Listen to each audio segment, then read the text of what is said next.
Welcome, everybody, to another episode of the Polynesian Eyes podcast.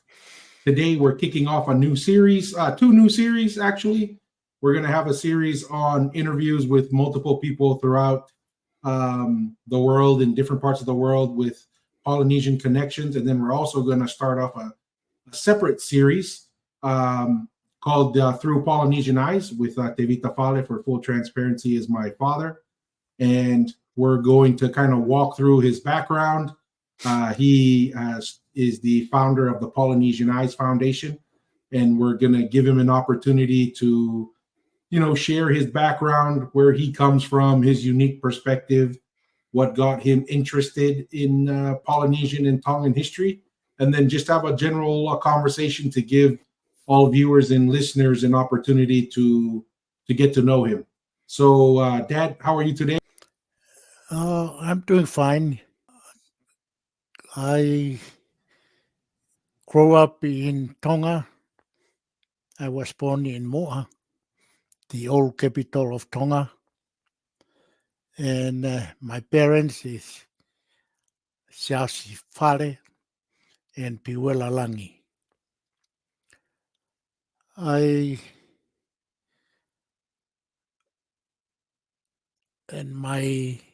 I was born 3 years after my grandfather passed. And what's your grandfather's name, Dad? Tevita Fale. I was named after him. Okay. And I was kind of special for the family because my grandfather was a very well-known man in Moa. He was a hard worker. And I kind of feel special all my life because everybody loved me, and even I was older, the people still pick me up and stuff. It's because of the memory of your grandfather. Is Yes. that was kind of the special feeling that you had, and the reason why certain people treated you that way? Yeah. Okay. And when I was about 4, I start when I go to church on Sunday. When an Mm-hmm. old guy have a whakaafe is someone prepare food for the older folks at church, and they always invite me to come over and save their cover. I still remember how they saw me to carry 2 hands the cover and pass them around. And I love that because first thing is, I love that job because that's a good food on Sunday. Yes. Any time an older guy have a whakaafe, they invite me to come over and save their cover.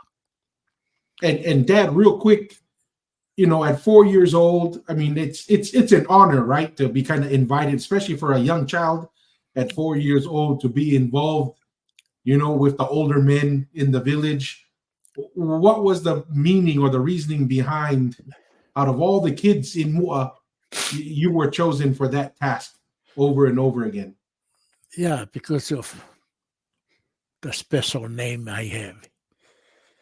And that's when I start interesting on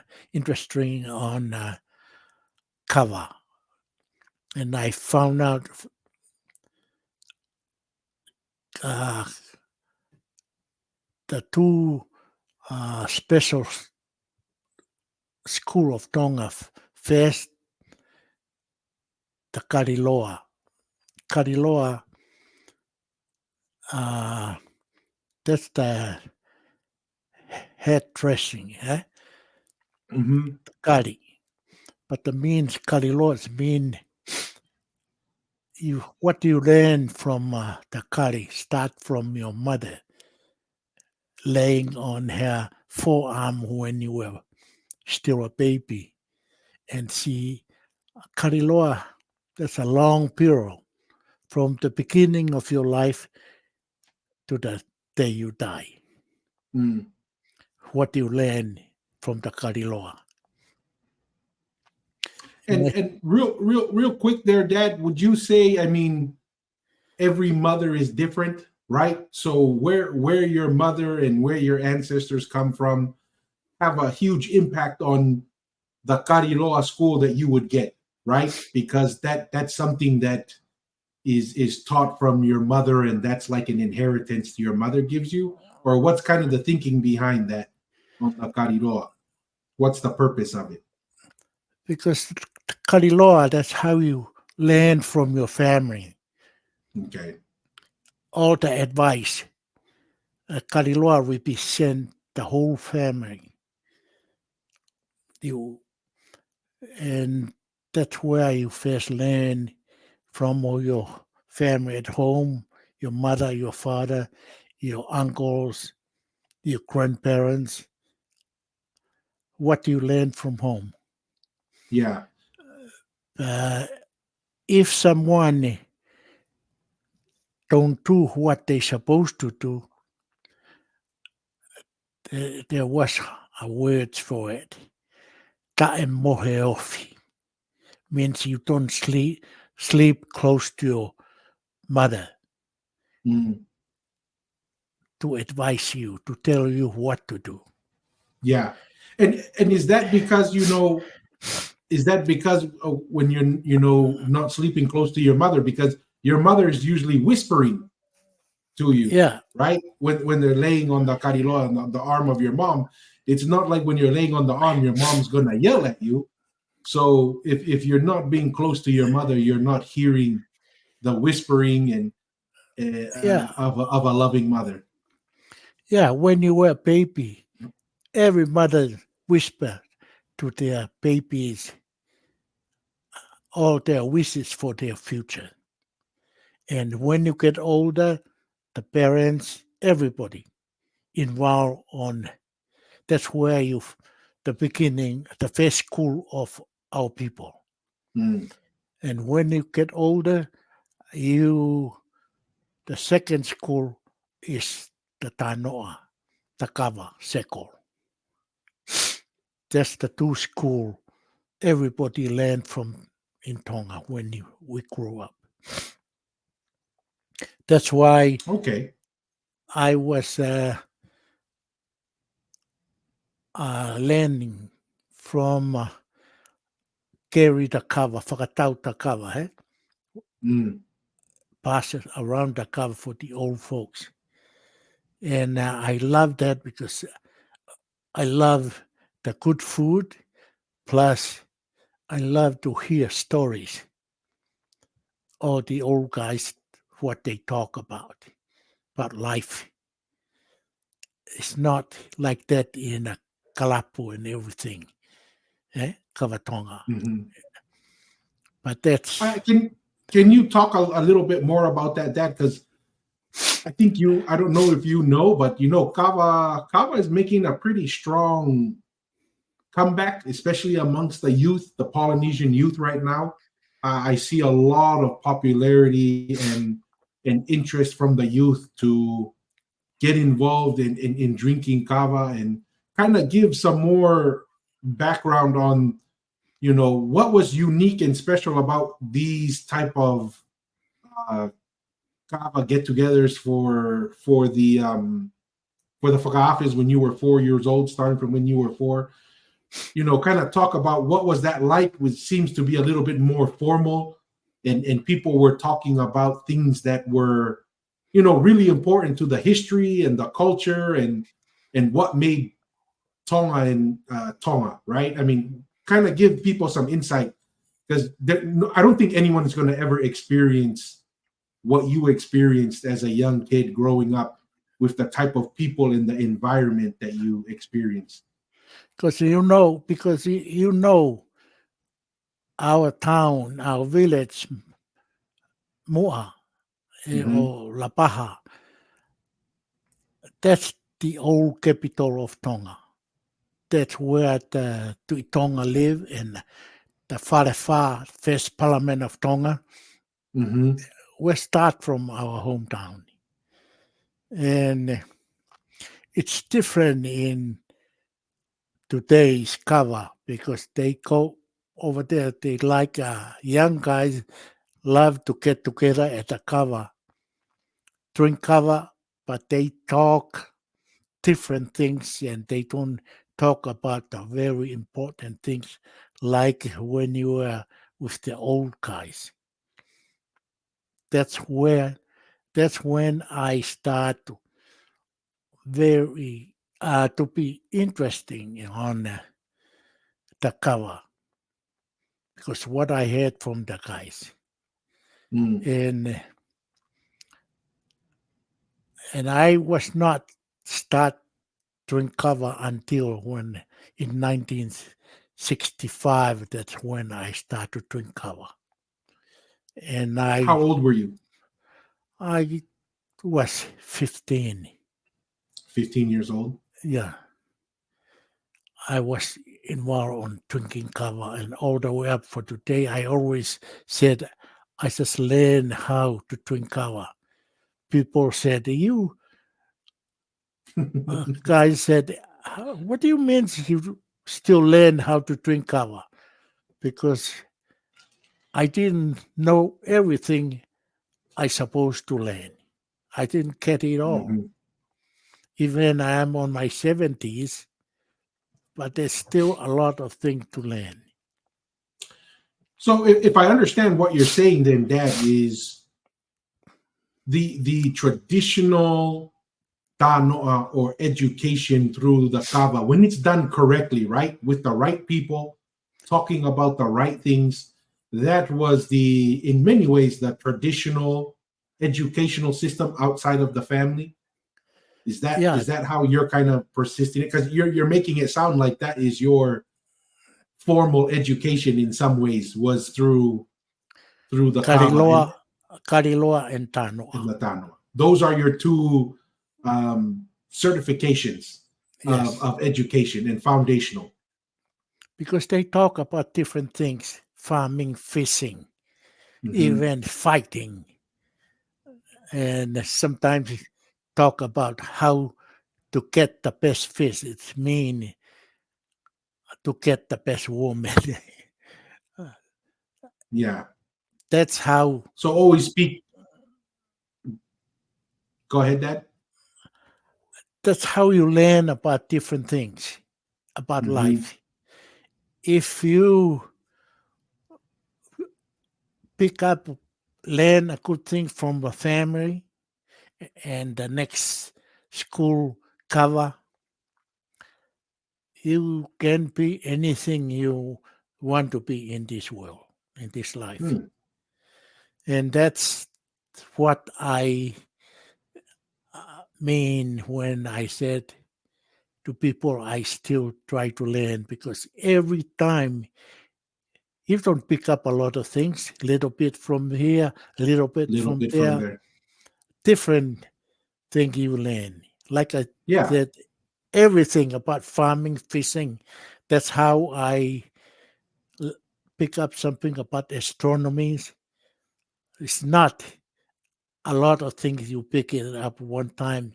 You pick up a little bit of thing from a different people when they talk about the real education, the real thing about life.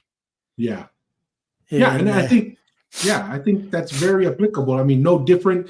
That's the kind of mindset you have to have when you go to Western school if you want to do it right? You got to go to class every day.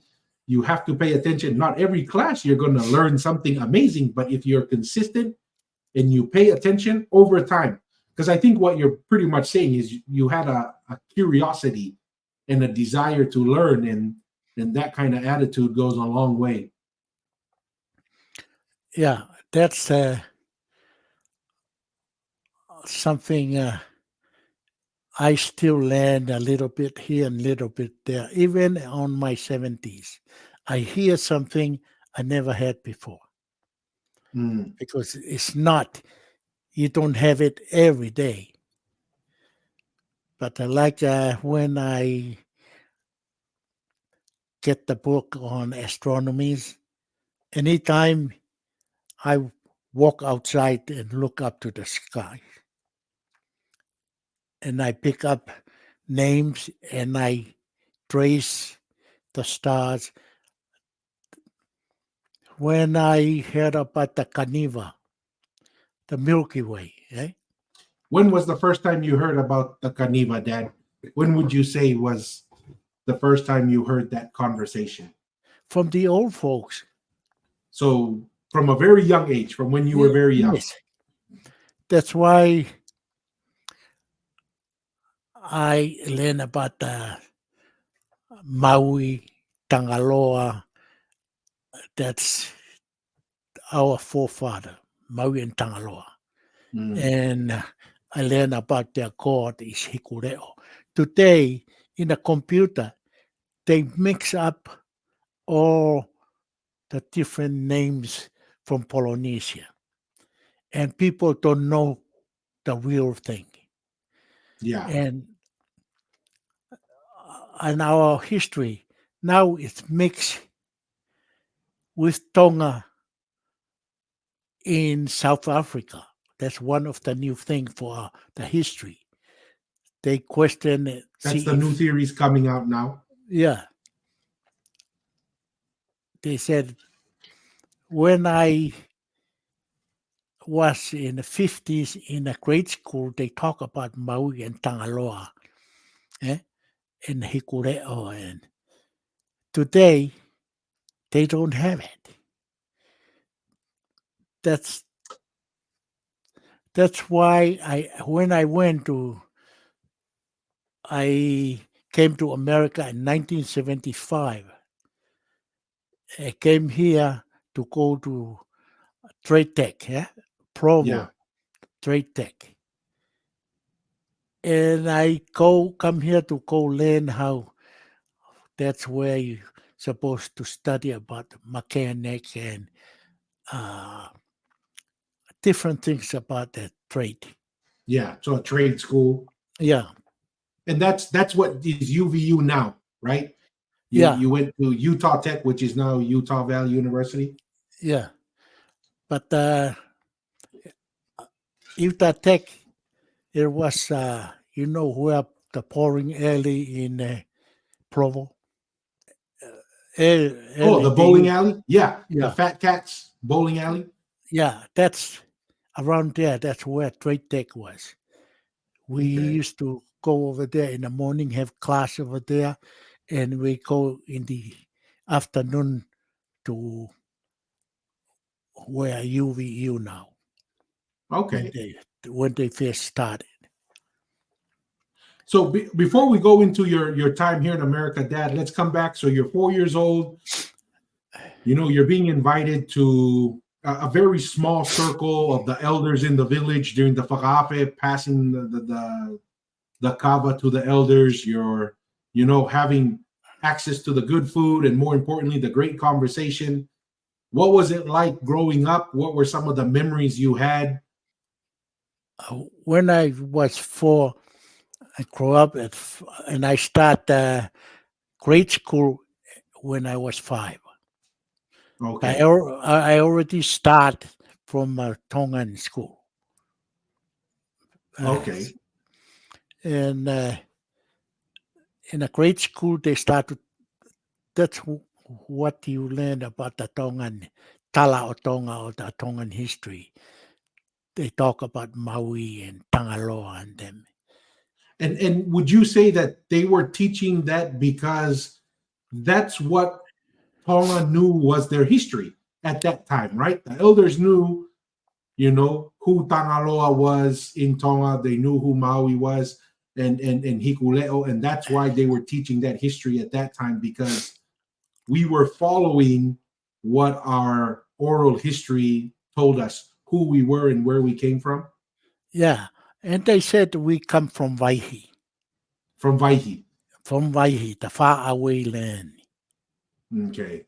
That's That's why it was really hit me when I came here to school here to trade tech. I didn't go to school and learn how to welding and carpenter.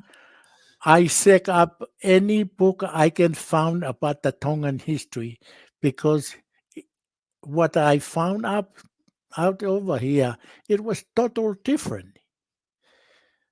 The theory about the uh, Austronesian language start from 1934, Uh-huh.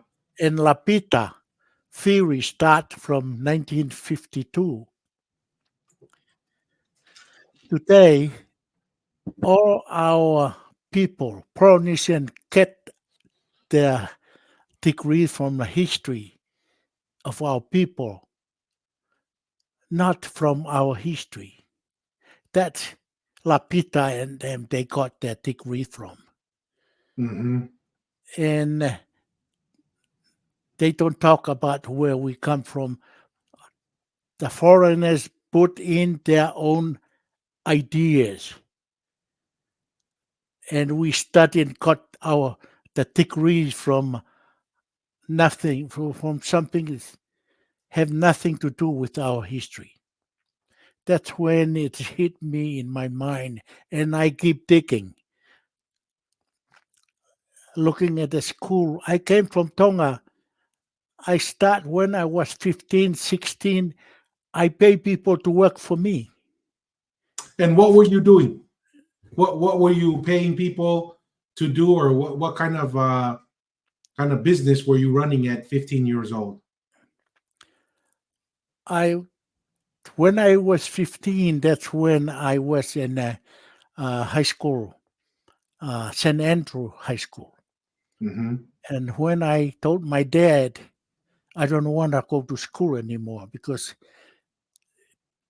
whenever the time I already have banana. When the boat come over and we get banana to ship to New Zealand, I Mm-hmm. stay home on that day for Hahake site. I stay home and get my banana. I got 10 or 12 boxes. I get money Mm-hmm. from it. That's when I told my dad in 1965, I want to be a farmer. I don't want to go to school anymore because I make money. And my I stay up one night with my dad, almost the whole night, keep arguing. My dad said, a lot of kids want to go to school, but their parents can't afford to pay the tuition. Mm-hmm. Our case is different. I can do my side, and you don't want to go to school. Finally, my dad told me, okay, you want to work. You know our world in Lolotawa? Yeah, under the We, mango tree, kind of in the center of Lolotava. yeah, we don't pick up, get water from there because it was the soil. Collapse. Yeah, and go down and almost fill the hole where the water at the bottom. And Mm-hmm. my dad gave me the hardest job to make me to go to school. He said, "Okay, you want to stay home and work You want to be a tomorrow." big boy. You want to Yeah, be a big boy and stay home from school. yeah. Uh, Tomorrow you have to get our water, get all the Dig out the stuff. well Yeah, in one and day. in one day. It's a hard work. No one can do it be- because it's about 15 feet down. You have to And go 15, count. 15 years old at this time. Yeah, Okay. and I have a rope. I have to slide down fill up the bucket with with the dirt, soil, go up and pull it up. all by yourself. Yes, because my dad think there's no way for me to finish it. Was this the same day that you stayed up late arguing, or is this another day? The, s- the day, The same day. So you stayed up almost all night, and then he said, "Okay, today, if because you guys were arguing the whole night, he said, okay, we're not gonna argue anymore. If you can do this job, then you decide." yeah, Okay. and I finish it because he thought there's no way for anybody to finish it, go down and up. I finish it, and I pass my university's class on that day. So that was your high school certification in starting university was on that day. Yes, Okay. and So what did your dad say when he came back? And what was it he late went to at night? work. Hmm. He went to work, and when he came back after work, it's done. Is done. So And what time did he, just to kind of help us understand how much time you spent to dig 15 foot hole down to reestablish a well? What time did your dad go to work, and what time did he come back? he come back after work at 5 Hmm. because he started at 8. I Okay. already finished the whole thing. I So give like a it. 9 hour day, you redug up a well. Yeah, Okay. and I was free to do What did what your I dad want. say when he came in? Look, obviously he had to check, right? Because he probably didn't believe Uh, you.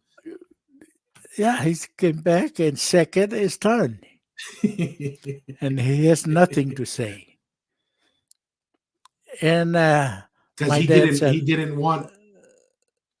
he didn't want me to Go stay ahead. off from school, and Yeah.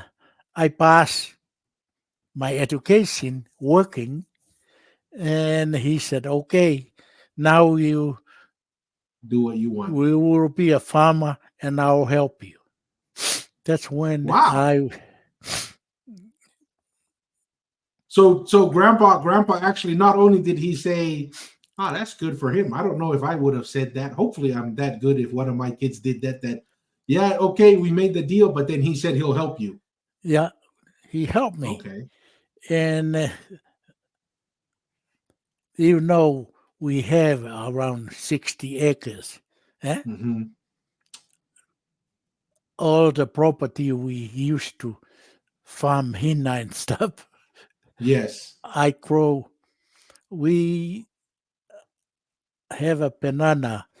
It's about 30 acres Oh, when my just dad bananas. bananas, and the big box of bananas is around 200 or 200 a month, 100 to 200 a month. I ship it. I sell it to New Zealand from the countries. That's what the main export in Tonga is: copra and The banana. coconut. So the coconut copra and the Yeah, and the and the banana. yeah, and that's when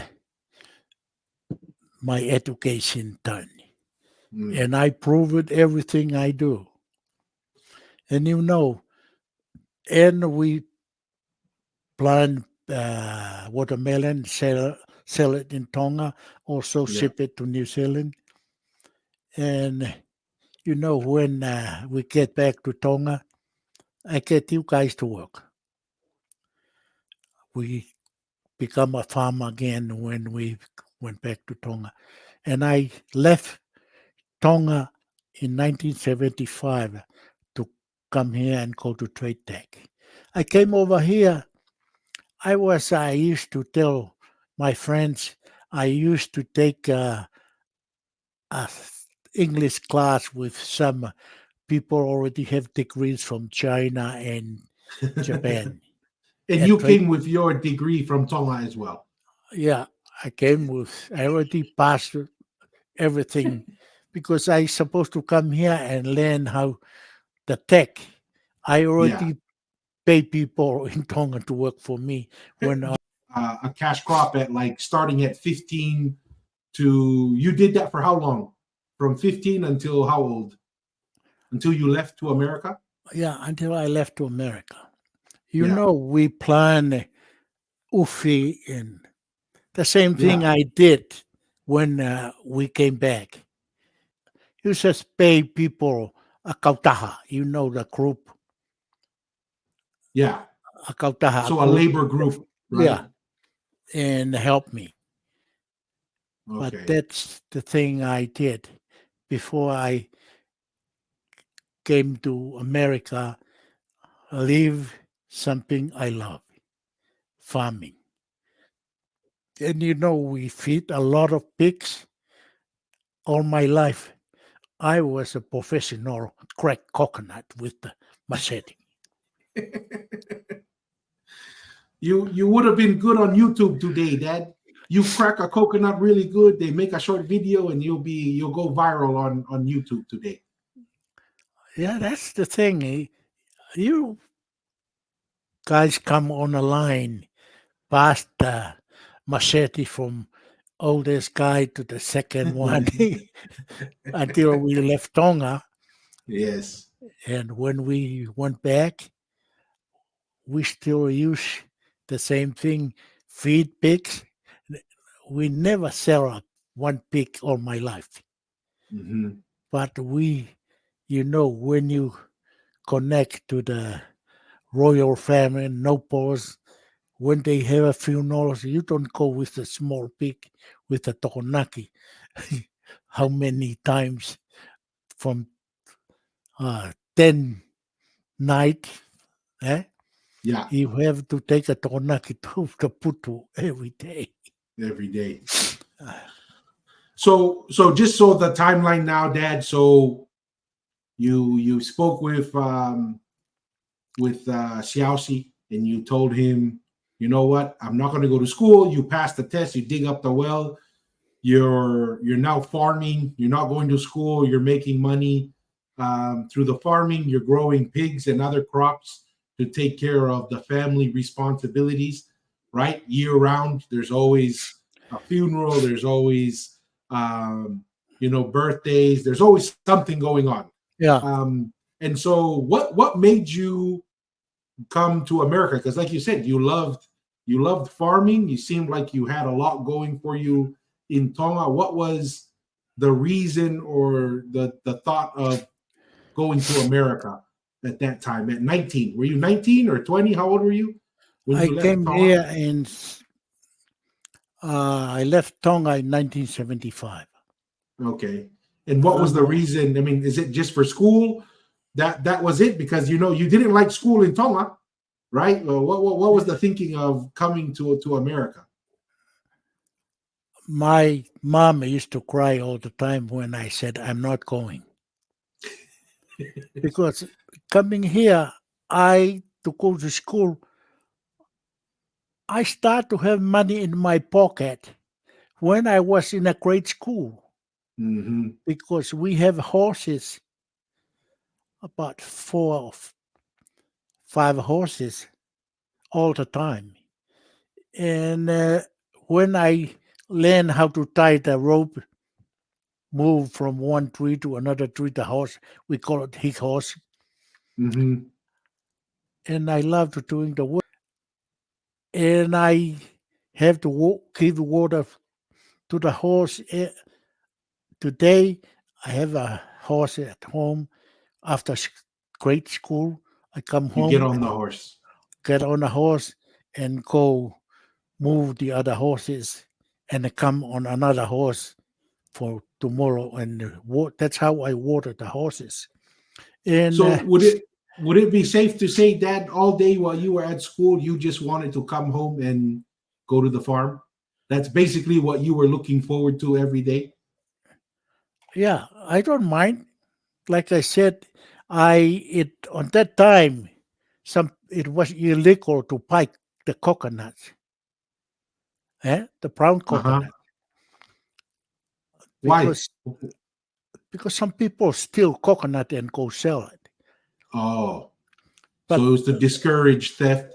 yeah, but the people still do it around in their bush, in their home. Eh? Mix it that they buy coconuts and they get the coconuts from their properties and make copra. Eh? People Hmm. still do it. To But that's sell. how I make money when I was in a grade school. I go with the bag of coconuts, throw it over there. I remember it used when I started to do that, it was a 25 cents for Each trip. for bag of, for 20 coconuts. Kau niu ke Uh-huh. sineua peniono, 25 cents. And I go with the bag, throw it over there, 25 cents, and I go come back. You know, our properties, the Yeah, family's there's a lot. property. Yeah. That's how I make money all the time.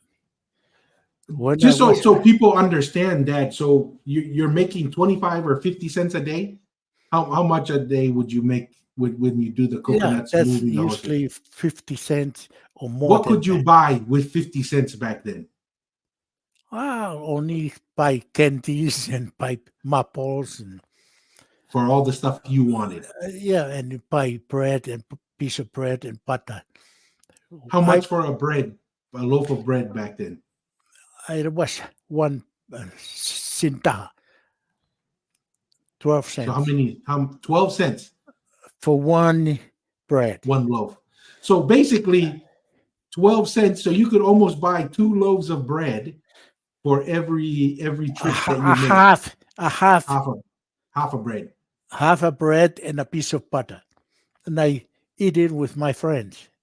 Wow. So you could almost you could basically feed every day a family of 3 to 4 people if you just did that alone. You eat bread and butter every day. Yes, like I said, Wow. start from the grade school. I never, I always have money in my pocket. When I get to high school in town, like I said, I feed everybody around me, my friends. Okay. And the same thing when I come to America, my life, I, I was a rich kid. I always had my money. I should have been a farmer, Dad. Except I had the opposite effect.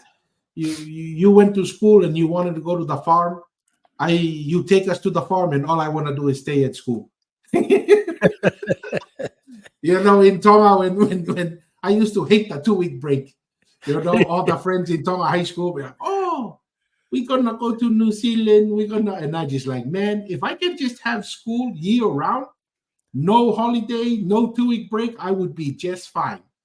As I know during the 2 week break, all we do is wake up, go to Uta, Come you back know, at, come back, feed the pigs, go to Uta, come back, feed the pigs, eat, go to sleep, do it again for two yeah. weeks.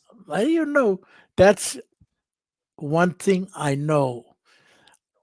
Only one thing I'm good at, and I know work. You get your bread from the sweat of your forehead.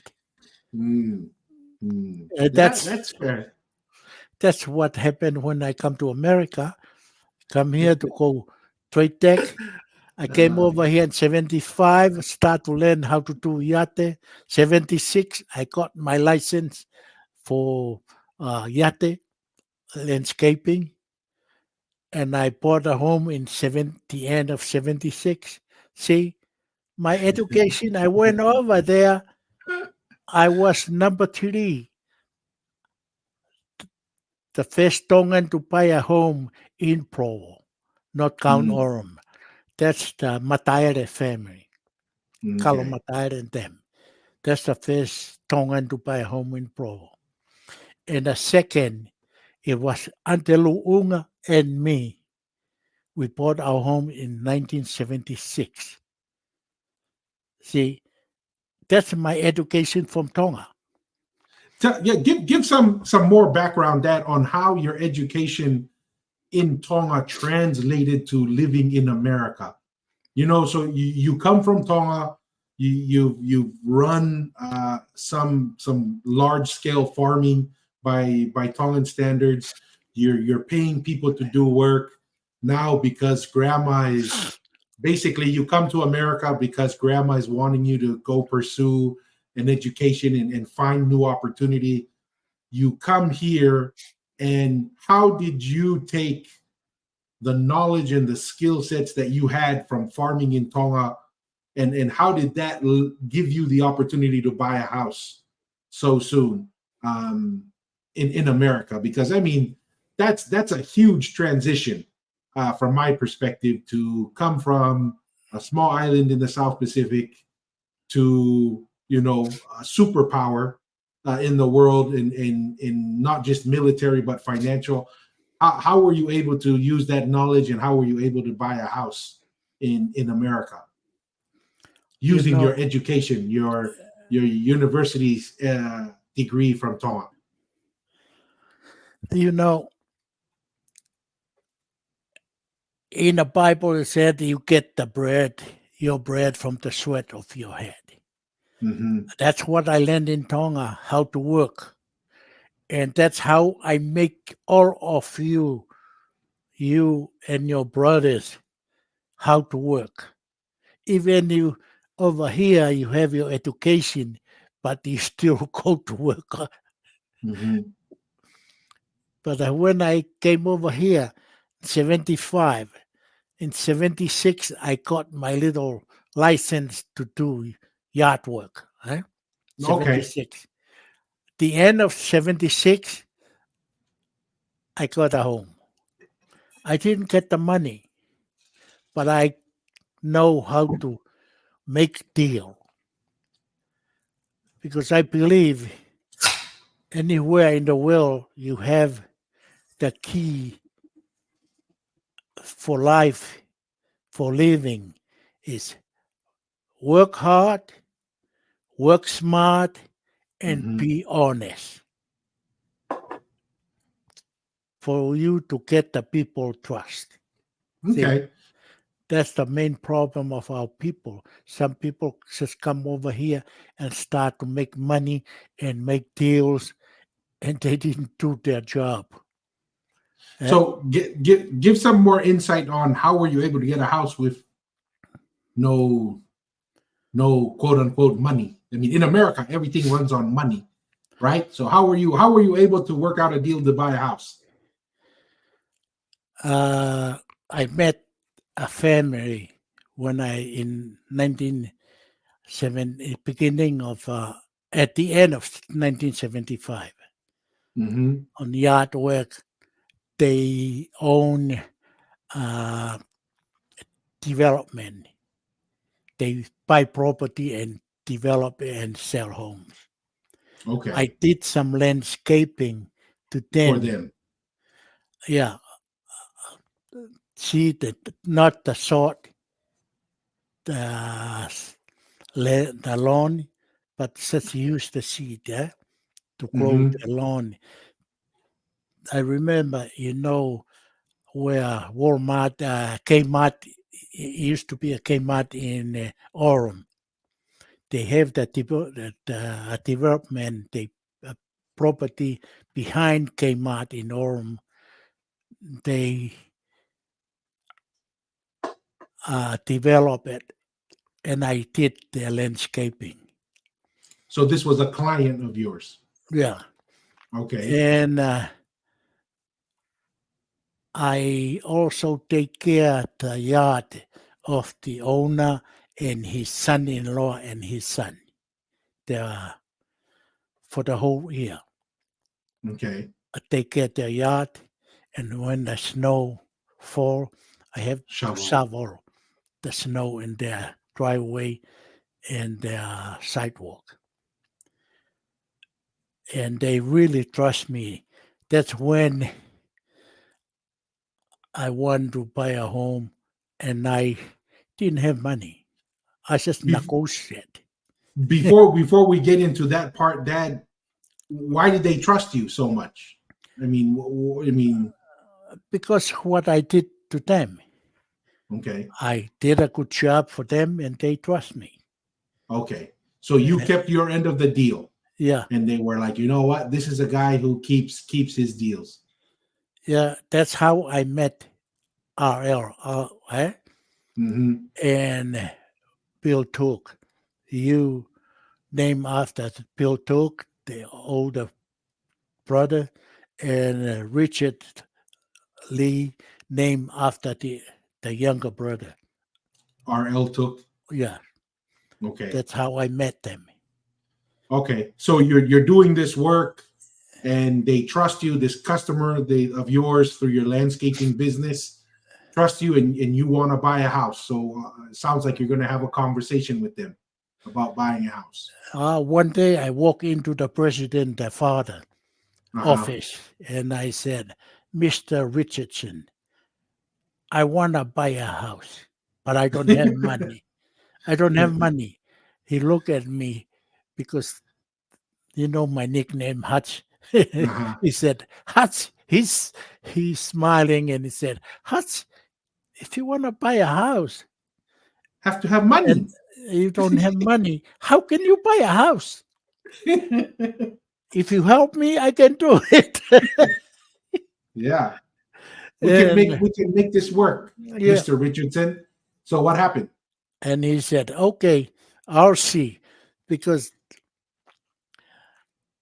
all the new homes that we landscape Hmm. and one day he called me. He sent his secretary to get me to come to the office. I went to the office and he said, there's something I want to see. You want to buy a home? Yes, we have a new homes here. But there's a two place over here that they trade a trailer. They trade Uh-huh. one couple and one single trailer with a lot in Provo. I'll see which one you like. You like to buy a new home or buy the trailer, the home over there in Provo. And I look at the price of the homes. It's about 1,000 a month. He pay the mortgage. And I Wow. came over and look at the two trailers, and I like the couple. Uh-huh. 3 bedrooms, a two bath, and a piece of property. I A can, little bit of a yard. yeah, I can make on it, and I like that. Yeah. And two of my friends, Kingi Mosiah Mateaki and Yeah. Sam Wolfgram, they were here longer. They said, get a new home when they know You what had that deal on the table. and I don't want to pay about $1,000 a month mortgage. The one at the trailer was 30,000. The couple, Hmm. right? It's 175 a month to Wow. have a piece of property and a 3 bedroom and two bath.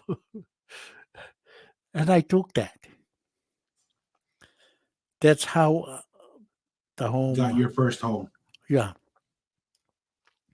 And when we moved to Tonga, I already paid off in '96, I think, the The property. the home, and I lost that because I pay it off. I thought when you pay off your mortgage, that's it, like Tonga, and I didn't know there's a HOA deal on the side,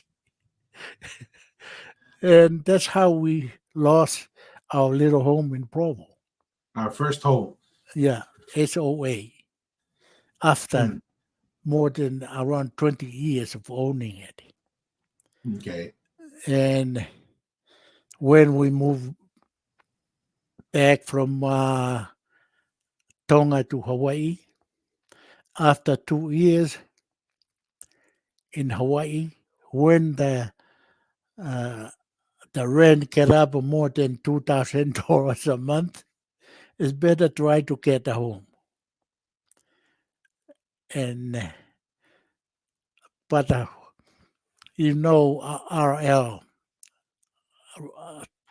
uh, Took. Rich took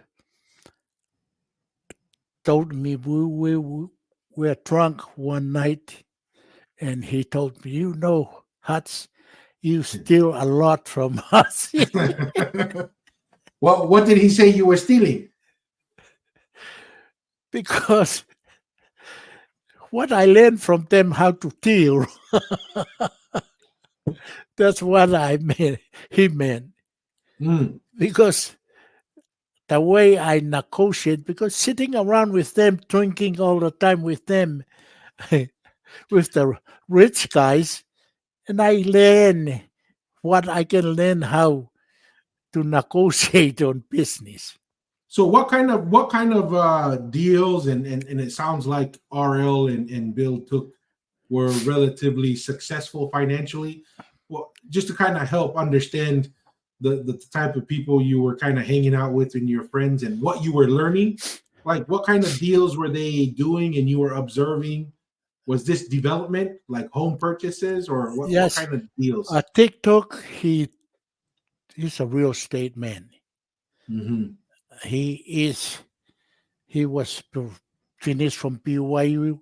He was uh, he was not he was a member of the church, but he was drinking and he was not strong in the church. And I Mm. sit around and drink with these millionaires, and I pick their pocket on a little work from here and there, plus their brain. Mm. Well, so I guess that I mean that is just a continuation, or I mean that's what you did at 4 years old, right? At the Kano or the Kava ceremonies with the Yeah. elders in Mua, you sit, you pay attention, you listen, and you learn. So it's basically the same pattern, same situation with these financially successful businessmen in Utah who are doing multi-million dollar deals, and you're sitting there and you're observing, though you come from a third world country and obviously not business deals on that scale, but that's how you were able to get your business degree, was sitting with these guys and talking with them, listening to what they're saying, and really the inside knowledge on how to obtain something that you desire, which is not always just pay money all the time, right? Like these businessmen, not every transaction is a check. It's dealing services and making deals with each other. Is that a fair comparison to make? Um, Yeah, that's how I get my education. My I love my broken English because when I estimate a job and that person he tried to pay me, the more he tried to understand my language, my broken English, that's a better on my side for to for getting the business, to getting the job. yeah. Help me understand that. Why do you say that? Well, what? How did that help you? Because they try to help me and try to explain what they want, and I Mm, understand what they want. okay, And I so they're use so they're more willing to be more open and yes, and and straightforward and not try to hide anything from you. Is they say, hey, you kind of leverage that relationship, and what could be seen as a disadvantage, you make that disadvantage an advantage to you when dealing with customers. yes. Like I How did said, how did you meet RL Took and what, because you mentioned Richardson, you met him by doing his property. How did you build a relationship or get to know RL? What's the background with that? I know RL from the president of Geneva Rock when I was working for Geneva Rock. Okay. He wanted me to do some landscaping for him. Their For neighbor, RL? RL, with the president of Geneva Rock. Geneva. Okay. And plus, when I was the state Golden Gloves champ, Okay. all the rich guys come over to watch me when I was boxing. Fighting. Yeah. And one day, RL, we were drunk. He said, when your mom get pregnant on you, Uh-huh. and RL said, Hutch, can you do me something? And I said, I was very close with him because he tell everybody I'm his adopted son. And Kim didn't believe me when I said, when I go to TikTok and do some work, and he said, let's have a dinner. Stay here, we have dinner. And we lie on his bed and his wife's bed and eat over there and watch TV from there. And one night he said, Hutch, can you do me a favor? And I say, what? If your wife going to have a boy, if she's going to have a boy, can you name it after my brother? And I say, yes. And he said, you think your wife can do that? Yes, she can do that. That's how you get your name. Let's add that. You mentioned that you were Golden Gloves in Utah. How did you get into boxing? Did you start at a young age? And how did you obviously got into boxing in America, and give the story of your boxing experience and career? How did you get into that? My father, he was a trainer in Tonga. Oh, he was? I did not know. Like just Yeah. any type of sports or boxing specifically, or Boxing. okay. And he never boxed, but he slapped anybody he slapped, they were out. Like I told you, my dad, about the same height with you. Uh-huh. He was 6'2", but his arm was very big, and his legs. Everybody in Tonga scared my dad and his brother, but especially my dad, because he didn't punch anybody. He just slapped the more than 6'5", 6 feet guys. Just slap it, and they were out. For that's how. So grandpa would have been good. They have a new sport now, the slapping. The slap. I don't know if you've seen that sport, Dad. Have you seen? No. Oh, let's see that video real quick. I want to show you. There's the sport now is I think it's power slap. So you can see it's actually getting really popular. I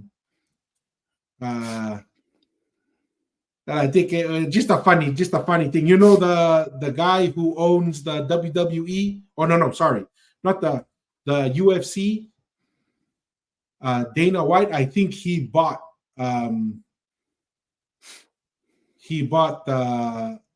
this sport. So hold on, let me show you. You can watch. We'll watch this real quick. And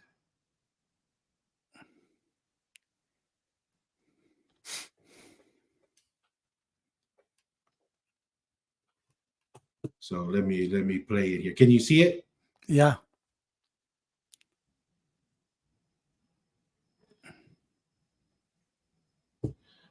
Yeah, it's like it's its own sport right now. Ring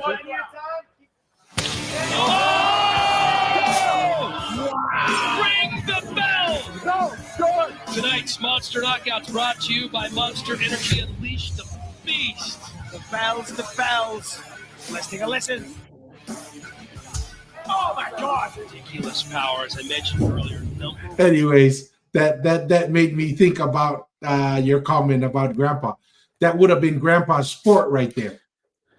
Yeah, he, like I said, when he slapped someone, they were out.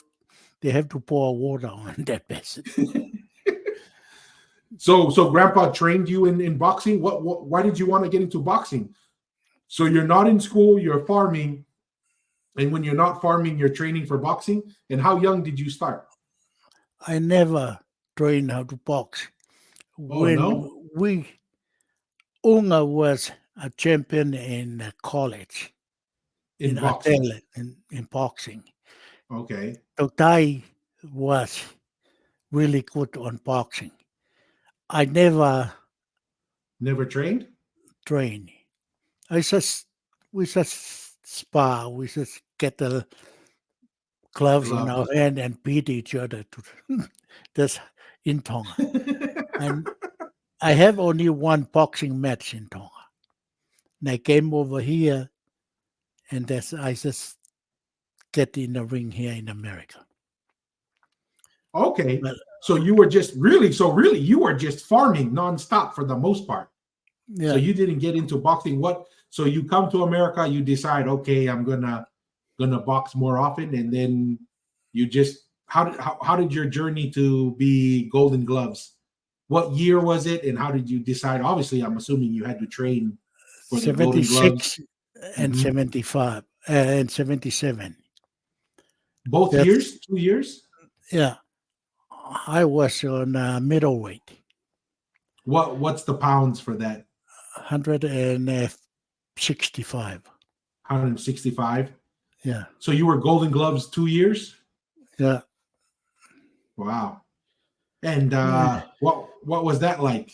I mean, obviously, I mean, typically these guys who were in Golden Gloves, that these are guys who come up through the amateurs, right? I mean, Yeah. they have a lot of bouts. How many bouts do you think you had before in total in I Golden I Gloves? don't And I don't really remember, but that's how the best I get on the sport when Mhm. I was coach, when I was coaching, and I coached the under 18 teams going to Utah Nationals. team go to regional, Okay. and I have the kid I brought up from Orem, and he become a silver medal from the regional. Mm. So did pretty And, good at regionals. yeah, and that's how I hold the back when we exercise together, train together with Mike Tyson. Okay. Oh my. What year was that, Dad? Uh, 1983. So 1983. So in that's going to be the future heavyweight champ, youngest heavyweight champ, 6 years later, Yeah, right? Because I think what in '89, Mike Tyson becomes the heavyweight champion, youngest in the world. and So he fight in 1984 for the Olympic, and he didn't make it. didn't yeah. But So what was that when experience like? So you're at regionals, you have an opportunity. Did it just by chance, or how did you get the opportunity to hold the bag for Mike? We're just all training together at the same yeah, time, or we were training together with my light heavyweight, okay. and I hold a heavy bag for him a few times, and you see his left and his right how hard he hit. No difference between the two, just had power Yes, in both. yeah, and only one thing, he was hot tempered. He was still, yeah. I mean, yeah, that was on. Did you get to see Customado? Was he there? Was he there? Because he was. That was Mike Tyson's trainer, right? Was he there, or was one of the other guys there? One What's of the Teddy younger Atlas? guys, Who, younger guys. So it wasn't Cus who was there, it was one of the other younger trainers were there with Mike. Yeah. What were your impressions? Did you think, man, I mean, obviously he's hitting hard, he seems to have a tempo, but did you think then that, man, this kid might have a shot at doing something? Yeah, I know he's going to hit the top. Really? That's how hard he was hitting. Yes. Ever had anybody punch that hard that you ever held the bag for? No. Man. He was under 18. Yeah, because he was what, 19 when he won in 89? Is that how old he was? So you're looking 6 years later. He's like 14, 15? He was 20 when he was a champion. Yeah, so he would have been 16 then. I mean, 16 because, yeah, I mean, if he was 20 in 89, I think he was either 19 or 20. So 6 years back, because everybody says that when he was 14, he looked like a 19-year-old guy. About the same size. Yeah. No, that's what everybody says. Like, because Mike, in some of the interviews I seen, Mike said at 13, he was knocking out, like, he would fight the son of someone, then the dad would come to beat him up, and then he would knock out the dad as well. And he's like, oh, that's the same size. Yeah. I didn't believe his age then. A lot of people say that. A lot of people said that they didn't believe that, they would see Mike at like 14, 15, and there's like, man, this looks like a 20-year-old. That's the same size. Like I said, the way he hit left and right is the same heavyweight. Wow. And he was a heavyweight. He was fighting at heavyweight at regional. Wow. Yes. Wow. But that's the highest I get on the sport.